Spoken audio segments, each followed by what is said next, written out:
Good morning guys. सकाळी उठून चाललोय ग्राउंडवर. हा इथं बॉचा भाई बसलाय व्हिडिओ एडिट करत. व्हिडिओ एडिटिंग शिकलाय ना भाई, मग काय आता ऐकत नाही. ओम्या 500 आलाय आमच्या ग्राउंडवर. सध्या नागोठण्यामधला टॉपचा एडिटर आहे. क्वालिटी ऑफ ओम्या हा आमच्या टीम मधला उत्कृष्ट ऑलराऊंडर. सध्या पीस सारवण्यामध्ये व्यस्त आहे. कसला लेवलनी सारवते बघा. हा षटकारांचा बादशाह यश पारंगे. मगाशी व्हिडिओ एडिट करत होता, हाणलाय आता शेण कालवायला. बलशी हात घातलं शेणात. हे इथं पीस सारवण्यामध्ये व्यस्त आहेत आणि हा पंकज माट्या पोरीशी बोलण्यात व्यस्त आहे. तू मेरे से प्यार करते की नाही. झाली संध्याकाळ, मस्त वातावरण झालाय ना. आम्ही चाललोय नागोठण्यात शॉर्मा खायला. 3 जणात नाही होत, अजून 4 जण आहेत पुढं. हे 4 जण थांबलं तिथं, बघतात अजून कोण येतंय काय. 4-5 जण आलेला आम्हाला गंडवून खायला, पण काय भेटलं ना आम्हाला. रेड हँड पकडलं. तोंड पण लपवायला चान्स नाही ठेवला त्यांना. आलो शॉर्माच्या दुकानात. मस्त चिकन अटकवून ठेवलाय. 120 रुपये ठेवलं भिंतीला चिटकवून. बोलतोय तुमच्यातला कोण पहिला शॉर्मा खपवल ना त्याला हे 120 रुपये भेटतील. 120 रुपये भेटतील बोलल्यावर डॉला भाई कसला घासाव घास मारतय.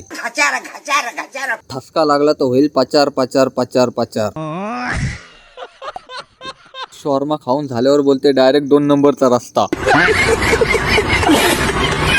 शॉर्मा खाऊन झाल्यावर काढलं पैसे. सगळ्यांचा पगार झालाय वाटतं. सुट्ट कोणीच नाही दिलं. डायरेक्ट 100-200च्या नोटी काढल्या सगळ्याही. पैसे उरलेलं तर आलो आईस्क्रीम खायला. हा बोलते हा फ्रीज अक्का घेऊ बोलते इकत. मैं गाली नहीं दे सकता. नहीं गाली नहीं देना. हा बोलते मला नको आईस्क्रीम, तुम्हीच खा, सर्दी झाले. हे बघ बोलतो आताच गोळ्या घेऊन आलोय. आईस्क्रीम दिले का डगर दिलाय काय जणू. चमचा टुपता टुपत नव्हता. अर्धा तास झाला तरी तिथे आईस्क्रीमच खाईत होतो. रात्रीचे जेवण खाऊन 10 वाजता चाललोय रील बनवायला. 30 सेकंदाची रील बनवायला पण 1.5 तास लागला. आम्हाला पहिले वाटायचा बारकुशीच हाय लगेच होईल, पण जरासा चुकला तरी पण परत बनवायला लागतं. रील आपल्या संडे स्पेशलच्या पेजवर अपलोड केलेली आहे, जाऊन बघून घ्या. आणि व्लॉग आवडला असेल तर लाईक, शेअर, सबस्क्राईब आणि फॉलो करा.